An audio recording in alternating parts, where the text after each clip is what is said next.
Hello friends, मैं हूं सुदर्शन प्रकाश और आप देख रहे हैं यूट्यूब चैनल गुरु चकाचक। दोस्तों, मेडिकल फील्ड में करियर बनाने के लिए वैसे तो आपके पास कई ऑप्शंस हैं। कई ऐसे कोर्स हैं जिसे करके आप मेडिकल के क्षेत्र में काम कर सकते हैं। इन्हीं में से एक है जीएनएम का कोर्स। आज के समय जो भी स्टूडेंट्स नर्स बनकर हॉस्पिटल में काम करना चाहते हैं और इसी क्षेत्र में अपना करियर बनाना चाहते हैं, उनके बीच ये कोर्स काफ़ी पॉपुलर है। दोस्तों, इसमें अच्छी बात यह है कि आप इस कोर्स को 12th पास करने के बाद भी कर सकते हैं। दरअसल जिस तेज़ी से लोग बीमार पड़ रहे हैं, उससे अस्पतालों में नर्सों की मांग तेज़ी से बढ़ी है। ऐसे में एक प्रोफेशनल नर्स की तलाश हर हॉस्पिटल में रहती है और जीएनएम का कोर्स ऐसा है जिसे करने के बाद आप न सिर्फ एक प्रोफेशनल नर्स बन सकते हैं, बल्कि आप किसी भी बड़े अस्पताल में नौकरी कर सकते हैं।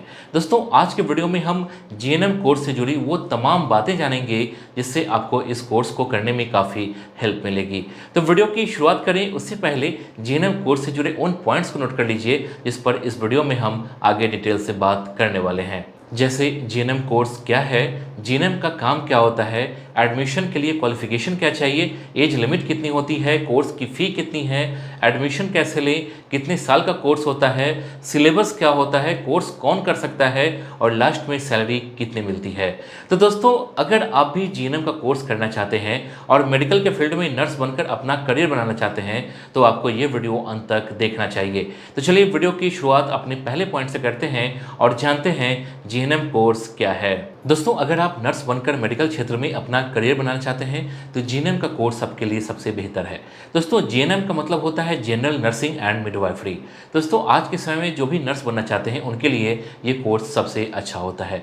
इस कोर्स के दौरान आपको नर्स से जुड़े तमाम कामों के बारे में बताया जाता है, यानी कि इस कोर्स में आपको बेसिकली ये बताया जाता है कि आप नर्स बनकर अस्पताल में काम कैसे करेंगे और आपको मरीजों से कैसे डील करनी है, उनकी देखभाल कैसे करनी है। मतलब एक नर्स के काम को बहुत ही बारीकी से बताया और सिखाया जाता है। इसके बाद जानते हैं जीएनएम का काम क्या होता है। दोस्तों, जैसा कि आप जानते हैं, जीएनएम का कोर्स करने के बाद आप नर्स बनते हैं। इस कोर्स को करने के बाद आप किसी भी अस्पताल में काम करते हैं तो आपको मरीजों की देखभाल करनी होती है। दोस्तों, जीएनएम का काम कई तरह का होता है, जैसे मरीजों की देखभाल करना, उनको सही समय पर दवाई मिले इसका ख्याल रखना, ब्लड टेस्ट, इंजेक्शन देना, मरीजों की रिपोर्ट तैयार करना। मसलन मरीजों के भर्ती होने से लेकर उसके डिस्चार्ज होने तक की सारी जिम्मेदारी नर्स की ही होती है। एक बात याद रहे कि जो काम डॉक्टर का होता है वो डॉक्टर करते हैं, जैसे ऑपरेशन करना, कौन सी दवाई देनी है, ये सब डॉक्टर बताते हैं, लेकिन उस दवाई को देना और समय पर देना ये सारी जिम्मेदारी नर्स की होती है। इसके बाद जानते हैं एडमिशन के लिए क्वालिफिकेशन क्या चाहिए। दोस्तों, अगर आप भी जीएनएम का कोर्स करना चाहते हैं लेकिन आपको ये पता नहीं है कि आपको कौन सा कोर्स करना है, तो मैं आपको बता दूं कि इस कोर्स को करने के लिए आपका 12th पास होना ज़रूरी है। अगर आप 12th पास हैं तो आप इस कोर्स में एडमिशन ले सकते हैं। लेकिन दोस्तों, एक बात ध्यान जरूर रखें कि 12th में आपका सब्जेक्ट फिजिक्स, केमिस्ट्री और बायोलॉजी होना ज़रूरी है। अगर 12th में आपका सब्जेक्ट ये तीनों रहा है तभी आपको जीएनएम के कोर्स में एडमिशन मिलेगा। साथ ही आपको कम से कम 50% मार्क्स होने चाहिए। अगर आप इस क्राइटेरिया को पूरा करते हैं तो आपको आसानी से एडमिशन मिल जाएगा। इसके बाद जानते हैं एज लिमिट कितनी होती है। दोस्तों, जीएनएम का कोर्स करने के लिए एज लिमिट भी तय की गई है, यानी कि अगर आपको जीएनएम का कोर्स करना है तो आपकी उम्र कम से कम 17 साल होनी चाहिए और ज़्यादा से ज़्यादा 37 साल, यानी कि अगर आपकी उम्र 17 से 37 साल के बीच है तो आप जीएनएम के कोर्स में एडमिशन ले सकते हैं। दोस्तों, एक बात याद रहे, अगर आपकी उम्र 17 साल से कम या 37 साल से ज़्यादा है तो आपका फॉर्म रिजेक्ट हो जाएगा और आपको एडमिशन नहीं मिलेगा। इसलिए फॉर्म भरने से पहले अपनी उम्र सीमा को जरूर मिलान कर लें। इसके बाद जानते हैं कोर्स की फ़ी कितनी है। दोस्तों, जैसा कि आप जानते हैं, मेडिकल फील्ड का कोई भी कोर्स ना तो आसान होता है ना ही उसकी फ़ी कम होती है, लेकिन फिर भी जीएनएम का कोर्स दूसरे मेडिकल कोर्स के मुकाबले काफ़ी सस्ता है। जबकि जो स्टूडेंट नर्स बनना चाहते हैं और वो आर्थिक रूप से कमज़ोर हैं लेकिन उनके अंदर अगर टैलेंट है तो वो भी बेहद मामूली फ़ी पर इस कोर्स को कर सकते हैं। जहाँ तक इस कोर्स की फ़ी की बात है तो अगर आप सरकारी कॉलेज से इस कोर्स को करते हैं तो आपको इस पूरे कोर्स को करने में ज़्यादा से ज़्यादा 15 से 20 हज़ार रुपये का खर्च आएगा। जबकि अगर आप प्राइवेट कॉलेज से इस कोर्स को करना चाहते हैं तो उसकी फ़ी इस बात पर डिपेंड करता है कि आप किस कॉलेज में एडमिशन ले रहे हैं।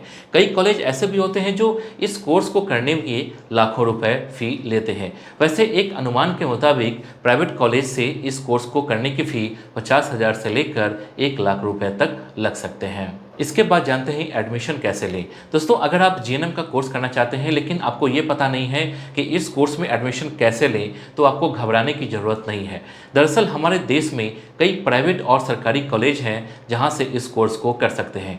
कई कॉलेज ऐसे होते हैं जो एंट्रेंस एग्जाम लेते हैं और मेरिट के आधार पर एडमिशन देते हैं, जबकि कई कॉलेज ऐसे भी हैं जो सिर्फ 12th में आपको मिले मार्क्स के आधार पर ही एडमिशन दे देते हैं। तो आप जिस भी कॉलेज में एडमिशन लेना चाहते हैं एक बार उसकी वेबसाइट पर जाकर चेक जरूर कर लें। उसके बाद जैसे भी उसमें एडमिशन की प्रक्रिया है उसको फॉलो करें।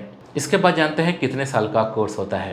दोस्तों जैसा कि आप जानते हैं कि जीएनएम का कोर्स करने के बाद आप मेडिकल के क्षेत्र में नर्स बनकर काम करेंगे।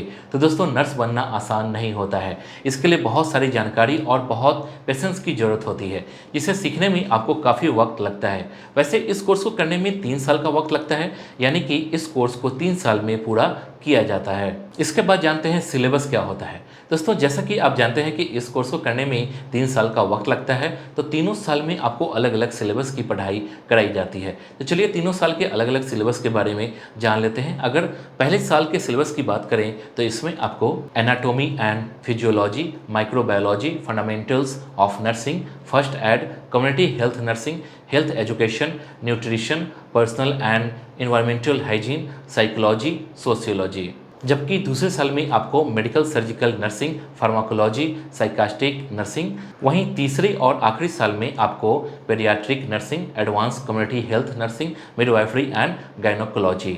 तीनों साल में आपको ये सारे सिलेबस की पढ़ाई करवाई जाएगी। तो आप सिलेबस से ही समझ सकते हैं कि जीएनएम का कोर्स करने के लिए आपका इंटरेस्ट और हार्ड वर्किंग होना कितना ज़रूरी है। इसके बाद जानते हैं जीएनएम का कोर्स कौन कर सकता है। दोस्तों नॉर्मली सभी को यही लगता है कि नर्सिंग का कोर्स मतलब सिर्फ फीमेल ही कर सकती है, लेकिन दोस्तों ऐसा नहीं है। जीएनएम का कोर्स मेल और फीमेल दोनों कर सकते हैं।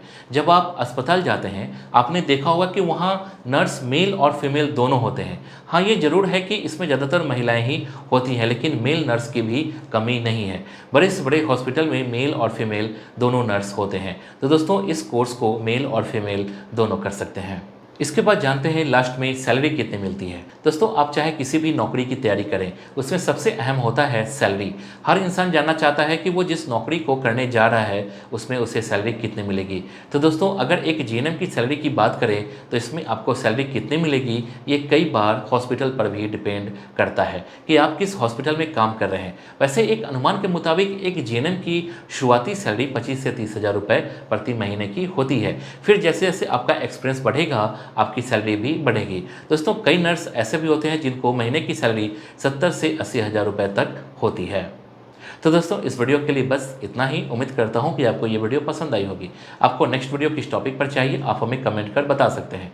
वीडियो को लाइक और चैनल को सब्सक्राइब जरूर कीजिए। Thank you.